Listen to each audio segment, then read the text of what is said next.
Hello বন্ধুরা, welcome back to our YouTube channel aspirant Mir. আশা করছি তোমরা সবাই ভালো আছো। বর্তমানে সোশ্যাল মিডিয়ায় পশ্চিমবঙ্গ পুলিশ কনস্টেবল নিয়োগ সংক্রান্ত একটি ভিডিও তোমরা দেখেছো নিশ্চয়ই। সেখানে বলা হচ্ছে যে রাজ্যে প্রায় 16,000 কনস্টেবল রেডি আছে এবং যাদের ট্রেনিং হয়ে গেছে এবং সেপ্টেম্বর মাসের মধ্যে জয়েনিং হবে। এই ভিডিওটা দেখার পর তোমরা যারা ডাব্লিউপি কনস্টেবল 2024 প্রায় 12,000 ভ্যাকান্সি ফাইনাল মেরিট লিস্টের জন্য অপেক্ষা করছো এবং যারা কলকাতা পুলিশে প্রায় 4,000 ভ্যাকান্সি প্রিলিমিনারি পরীক্ষা দিয়ে বসে আছো, তারা চরম বিভ্রান্তির মধ্যে পড়ে আছো। ঠিক বললাম না? আজকে আমি এই ভিডিওর মাধ্যমে আসল সত্যটা কি, যে কী বিষয়ে আমাদের মুখ্যমন্ত্রী জানাতে চেয়েছেন, আমি সমস্তটা পরিষ্কার করে বলবো। তো ভিডিওটা একদম শেষ পর্যন্ত দেখো, আশা করছি তোমাদের সমস্ত ধারণা পরিষ্কার হয়ে যাবে। তো ভিডিওটা ভালো লাগলে লাইক করো, চ্যানেলটাকে সাবস্ক্রাইব করো এবং বন্ধুদের সাথে শেয়ার করো। প্রথমেই আসি 16,000 সংখ্যার হিসাবে।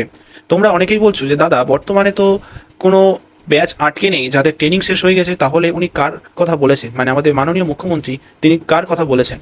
একদমই ঠিক ধরেছো। আসলে সরকার বা রাজনৈতিক প্রতিনিধিরা যখন মঞ্চে দাঁড়িয়ে কথা বলেন, অনেক সময় না ওনাদের কাছে নিখুঁত না টেকনিক্যাল তথ্য থাকে না, অর্থাৎ তাদের কাছে নিখুঁত ডাটা থাকে না, তাদের অনেক কিছু মাথায় রাখতে হয়। ওনারা হয়তো একটু রাফ বা আনুমানিক হিসাব করে দিয়েছেন।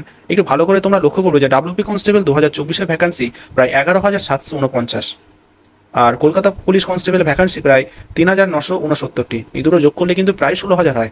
তার মানে বুঝতে পারছো, তার মানে মুখ ফোর্সের ট্রেনিং শেষ বা কলকাতা পুলিশের 4,000 রেডি বললেও ওনারা আসলে তোমাদের কথা বা বর্তমান রিক্রুটমেন্টগুলো করে কথাই বলতে চেয়েছেন। তাই এই নিয়ে বেশি তোমরা প্যানিক হয়েও না। আচ্ছা, এবার আসা যাক সবচেয়ে গুরুত্বপূর্ণ বিষয়, রেজাল্ট কেন আটকে আছে বা জয়েনিং কেন হচ্ছে না। তোমাদের মনে এটা সব থেকে গুরুত্বপূর্ণ বিষয় এটা আছে।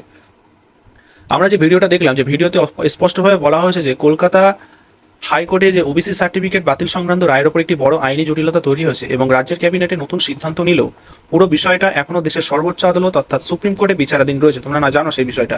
যেহেতু সুপ্রিম কোর্টে এখন গ্রীষ্মকালীন ছুটি চলছে, তাই এই প্রক্রিয়াটা কিছুটা দেরি হয়েছে এবং আমাদের মাননীয় মুখ্যমন্ত্রীর কথা অনুযায়ী 8ই জুলাই সুপ্রিম কোর্ট খোলা হবে এবং রাজ্য সরকারের তরফ থেকে এই ওবিসি মামলার জটিলতা কাটানোর জন্য জোর কদমে আবেদন জানানো হবে, যাতে দ্রুত মামলাগুলি নিষ্পত্তি হয় এবং নিয়োগের রাস্তাটা একদম পরিষ্কার হয়। তাহলে আশা করা যাচ্ছে যে সুপ্রিম কোর্টের এই আইনি জট জুলাই মাসের মধ্যেই মিটে যাবে। তবে সেপ্টেম্বর মাসের মধ্যে একটা বিশাল নিয়োগ প্রক্রিয়া সম্পন্ন করার একটা লক্ষ্যমাত্রা নেওয়া হচ্ছে। তাই তোমরা যারা ডাব্লিউপি কনস্টেবল 2024 মেরিটের জন্য দিন গুনছো এবং কেপি কনস্টেবল যারা পরবর্তী ধাপের জন্য প্রস্তুতি নিচ্ছ, একদমই বিভ্রান্তির মধ্যে তোমরা পড়বে না। আইনি জটলার কারণেই এই দেরি। অফিসিয়াল বোর্ডের দিকে তোমরা নজর রেখো, খুব দ্রুততার সাথে পজিটিভ নিউজ তোমাদের আসতে চলেছে। আর তোমরা অনেকেই জানো যে আমাদের রিক্রুটমেন্টের উপর অনেকে কেস করে চলছে। তো যারা ভাই কেস করছো তারাও সাবধান হয়ে যাও, তোমাদের এমনি কপালে দুঃখ আছে, বেশি কেস টেস করো না, সারা জীবনের জন্য হয়তো ব্যান হয়ে যেতে পারো তোমরা, ঠিক আছে? তাই যারা ভাবছো যে হয়তো কেস করে রিক্রুটমেন্টটা আটকাবো, তোমাদের কপালে অনেক দুঃখ আছে। আর যারা বলছিলে যে প্যানেল ক্যান্সেল হবে, তাদের জন্য এক বালতি সমবেদনা থাকলে আমার তরফ থেকে, ঠিক আছে? তো আজকে ছিল এতটুকু ভিডিও। আশা করছি ভিডিওটা তোমাদের ভালো লাগছে। তো ভিডিওটা ভালো লাগলে তোমার বন্ধুর সাথে শেয়ার করো, চ্যানেলটাকে সাবস্ক্রাইব করো এবং ভিডিওটাকে লাইক করে দিও। জয় হিন্দ, জয় ভারত।